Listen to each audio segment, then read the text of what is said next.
stand before a being born of darkness and despair. Howdy friends, it's Frightman, and this is the 12-foot Levitating Reaper from the Halloween 2024 season. In this video, my friend Scott and I are going to show you how we put this big guy together. Now, if you'd like to see how to get him back in his box, I have a video for that. If you want to see a fair and honest review, we're going to do that. There's a video for that. But for now, would you help me assemble this very hard to assemble prop? I'm dying to.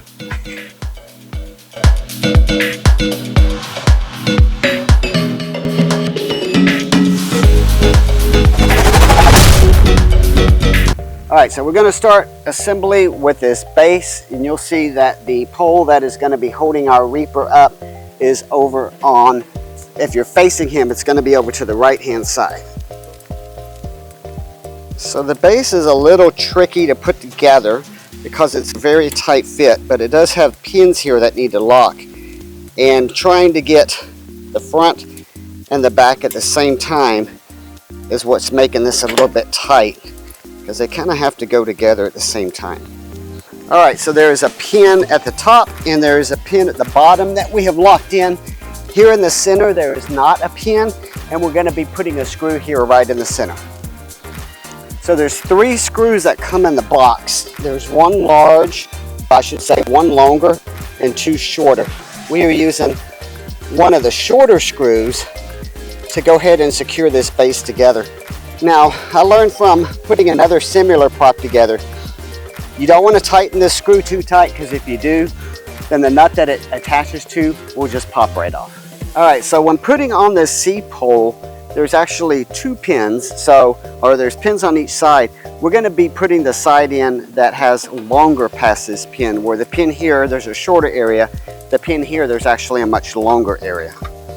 It does have a push pin here, and it also has a screw, so let's get this push pin in. Oh, don't do what I did. I just caught my finger in there, and that was no fun.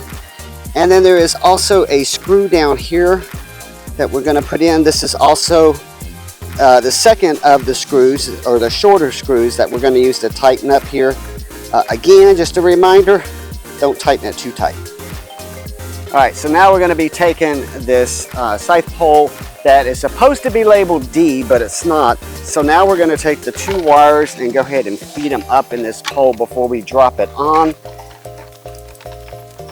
And the 2 wires here, they're coming off of this power supply. And as we build this guy up, we're going to have to keep taking these 2 wires and sliding them through each pole. So basically this is where our power supply is going to attach to. So I'm going to go ahead and just lay that here on the ground. And you'll notice that I have these wires going through for our next pole. Okay, so we're ready to go ahead and build this guy on up here. This is our F pole that we are attaching here. And now we need to slide another scythe piece down over this pole. Okay, so now we're ready to go ahead and install the second part of this pole covering, or the scythe, and we're going to have to feed the wires through it again before we slide it onto that pole. So slide those wires in. I do have my step stool ready, because this thing is already going up high, and I can see that we are definitely going to need a step stool. And just in case you're wondering if I'm already having a workout, the answer is no. It's not really a workout yet. Where I'm at, it's probably 120 degrees, and the humidity is probably another 120, making the feels like value probably be like 200. Alright, so we're going to go ahead and slide these wires through this covering, and then we're just going to slide it back up here on top. There are cutouts here on this covering that look like they're going to be exposing some areas where his hands are going to be able to attach up here. And I am going to have to get my step stool out here in just a minute, because he is definitely getting tall. So why I thought I was going to be able to build this thing up the way that I started off, I don't know. The box, or the instructions do call to use this box to rest it on and build it this way. Definitely an easier way. I don't think that I realized how tall 12 feet actually is. So for this arm assembly, it looks like there's only one way it can go, because there is a push pin here. So we're going to go ahead and do that. And the hand is going to go on as well. I'm going to slide this hand onto this pole, And it looks like there is a cutout to where it can go ahead and just slide right into here. Now there are wires all over here, so I'm sure we're going to have to be attaching some wires as well. I did decide to go ahead and change the box to put it more in a vertical as opposed to a horizontal position, so that this is higher and easier for me to work with. All right, so this is an M pole that we're going to go ahead and slide here to the end and lock that in place with the pin. And then we have a covering for that, which is an L, and we're going to go ahead and slide that down. Okay, so this is another one of those that it definitely helps to have 4 hands instead of 2, lucky for me. Also, I was using the box. So first we started off without that box, didn't work. Second of all, we went to the box like the instructions say, it didn't work. Because when we got to this piece, that box started crushing. So now I have my trusty step ladder here. That is working. So we're ready to go ahead and put these 2 wires on here. So we have a wire that's coming out of this piece. It's just a white connector, and from the hand. We're going to put these 2 pieces together, and then we are going to go ahead and work on getting this costume. So this is where the 4th hand comes definitely handy here, because if you look at the back of the costume, it's all open. And this is pretty large, it's pretty hefty because of the size of this guy. So it's a little clunky to work with one person. But Scott's going to help me get that sleeve down over here. I think we're going to have to slide it over on the front hand side. Right? Oh, it's in the back? Okay, so the costume's going to go on the back. And we're going to slide his sleeve down onto that arm. Perfect. And now there is the shoulder piece that's going to go here. So I did do a little bit of dry run on this, and I had a really hard time getting this shoulder piece in. And it's a tad bit difficult. Let's see here. It is, yeah, it's this way. So there's a pin over here, there's an opening over here. It's a tad bit difficult. It's a really tight fit. So I was kind of trying to just do it straight in, and that really wasn't working. So yeah, you just have to kind of work it around a little bit. And having Scott over there from that side definitely helped a lot with being able to get eyes on what I couldn't see. So the other arm is connecting, which you probably can't see, but the other arm is going to be connecting down here on a pole. And let's see, it looks like that is going to go like this.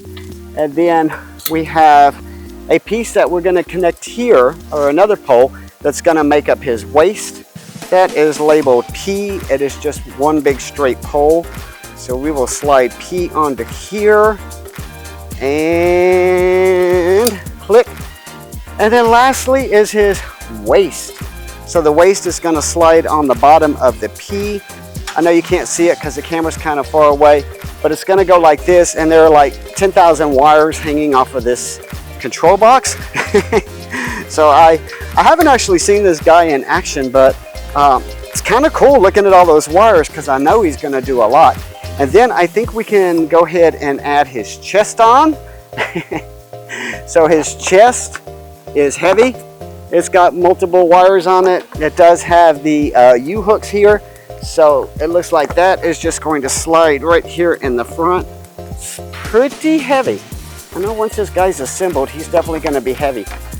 So I don't recall earlier if I told you, so I'm just going to, if I'm repeating myself, forgive me. But there is a white wire here that's coming out of the pole that goes up through the hand here that needs to be connected. And also, we had to make a correction here on his right arm. So this right arm, it will fit onto his shoulder pole here either way. But there is a right way and a wrong way.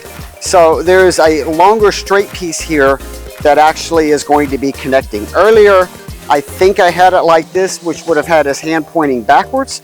So you definitely want to have this to where the longer piece is actually attaching to the shoulder, and this bar is going out.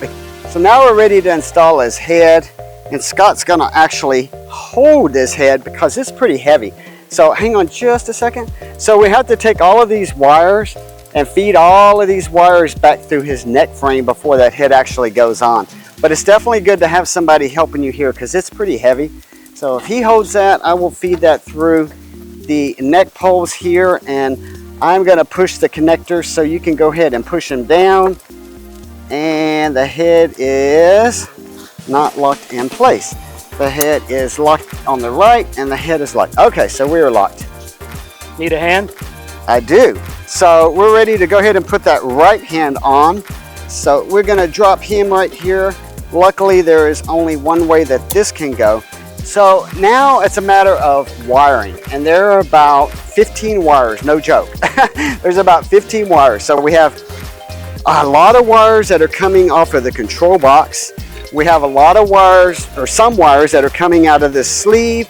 We have multiple wires that's coming off of the back of his chest piece.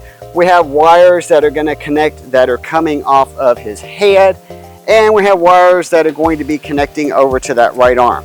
So they're all color coded. That makes it nice. But what you want to be careful about is those wires do need to go through this costume, right? So when this costume is pulled up, you don't want the wires hanging outside the costume. So when you're feeding at least these wires that are going to come from the head, we have to go through that costume and then bring them here to the control box. The only good thing about having all of these wires, or let me rephrase that, a good thing about the way that all these wires are done is that they're all color coded. So you can't get it backwards. They all only fit one way. And if there is not a certain way that wires need to fit, like some of these white wires, it doesn't matter which ones that you connect. So we have connected all of those wires up over here for this costume. And I think now we're ready to go ahead and slide this costume up over his right arm here. And then we'll go ahead and attach that right arm. Let's do that. Now, I did have another little thing that I want to point out that I had to actually fix off camera. So when you're taking the costume and you're sliding it onto the round pole here that comes through to support the waist and that control box, make sure that you're doing that inside the costume, because I didn't have it that way. So I had to undo just the control box portion and push it through inside the costume. Okay, so we have that hand connected here. I do see that hand has some lights in it, which is kind of cool. And I'm going to go ahead and put the rest of this scythe piece together, if I can do that. Yep, I can do that. So, I have that on backwards. So there is a cutout here where it's going to be going through. So we actually need that to go towards the back. So let me see if I can do that. I can. And this thing comes in two pieces. It's huge. It's going to be kind of aiming like this, but it comes in two pieces, I'm assuming, for shipping purposes. So those two pieces are just going to slide together like that. And we're going to put a screw in there. Stick around. I'm going to need you for the costume here. So right after I get this done, we can put this guy's costume on. Oops, which is mostly just Velcroing it all around. So we'll be Velcroing that costume around the bottom of his waist, looks like the shoulders, and he also has a hood that we'll be Velcroing on. So we're going to take this and drop this down into here. And like I said, there's a cutout here in the back, and that's why, because this also is a push pin device. All right, got that locked. So we can go ahead and start working on this costume, Scott, if you want to give me a hand and seeing if we can figure this piece out.